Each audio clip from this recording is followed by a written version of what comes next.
Premji వత్సవ్ Hyderabad public స్కూల్లో హైదరాబాద్లో చదువుకున్న విద్యార్థుల అధ్యక్ష. ఇట్లాంటి వాళ్ళు ప్రపంచ కంపెనీలకు ఈరోజు సీఈఓలుగా మారినారు.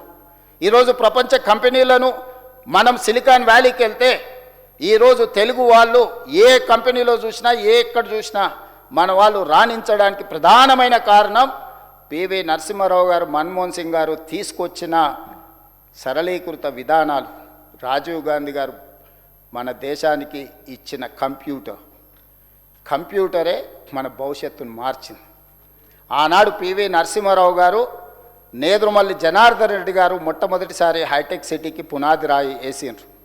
దాని కొనసాగింపుగా చంద్రబాబు నాయుడు, అటల్ బిహారీ వాజ్పేయి గారు దాన్ని పూర్తి చేసిండ్రు. ఈరోజు ప్రపంచంలో దిగ్గజాలైన ఐటీ కంపెనీలు హైదరాబాదు నగరంలో హైటెక్ సిటీ కూతవేతు దూరంలో ఇన్ఫోసిస్, మైక్రోసాఫ్ట్, గూగుల్ లాంటి సంస్థలు, విప్రో లాంటి సంస్థలు, ఇట్లా నేను చెప్పుకుంటూ వెళ్తే కొన్ని వందల కంపెనీలు రావడానికి ప్రధానమైన కారణం పివి నరసింహారావు గారు, అదేవిధంగా డాక్టర్ మన్మోహన్ సింగ్ గారు. వాళ్ళు తెచ్చిన సరళీకృత విధానాలు ఈరోజు ప్రపంచ కంపెనీలకు మనం సీఈఓలుగా మారిన. అధ్యక్ష, ఇది గొప్ప విజయమే, కానీ ఇది సరిపోదు. మనం ప్రపంచ కంపెనీలను మనం సృష్టించలేదు. గూగుల్ మనం సృష్టించలే, మైక్రోసాఫ్ట్ మనం సృష్టించలే, అడోబ్ మనం సృష్టించలే, యాపిల్ మనం సృష్టించలే. ఇట్లా చెప్పుకుంటూ వెళ్తే ఈ కంపెనీలను కనిపెట్టింది మనం కాదు, ఈ కంపెనీల యజమానులు మనం కాదు. ఆ కంపెనీలకు మనం సేవలు అందిస్తున్నాం. ఆ సేవలు అందించడానికి మనకు మేధా సంపత్తి ఉంది.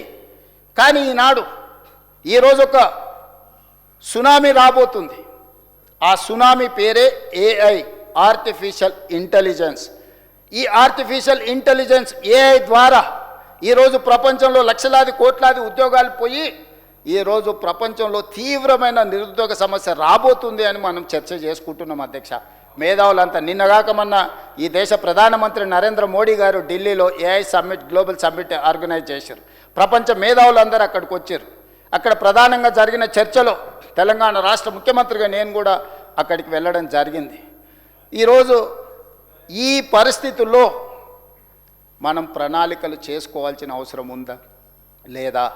పివి నరసింహారావు గారు, మన్మోహన్ సింగ్ గారు 30 సంవత్సరాలు నిరంతరం 1990 నుంచి 2020 సంవత్సరం వరకు యావరేజ్గా 30 సంవత్సరాలు వాళ్ళు తీసుకొచ్చిన విధానాల వల్ల ఈ దేశము, ఈ రాష్ట్రము ప్రపంచంలోనే ఒక బలమైన ఆర్థిక వ్యవస్థగా ఈరోజు మనం ఎదిగినాం. అధ్యక్ష, కానీ ఈరోజు మనం ఎదుర్కోబోతున్న సవాళ్ళను, ఈరోజు రాబోతున్న సునామీని ఏ విధంగా మనం ఎదుర్కోవాలి, నిలబడాలి, ఈ విపత్కర సమయంలో మనం ఏ విధంగా బలమైన శక్తిగా ఎదగాలి అన్న ఆలోచననే ఈనాడు తెలంగాణ రాష్ట్ర ప్రభుత్వం గవర్నర్ ప్రసంగం ద్వారా ఒక విజన్ డాక్యుమెంట్ను, ఒక పాలసీని ఈరోజు ఈ సభలో ప్రవేశపెట్టినాం. అధ్యక్ష,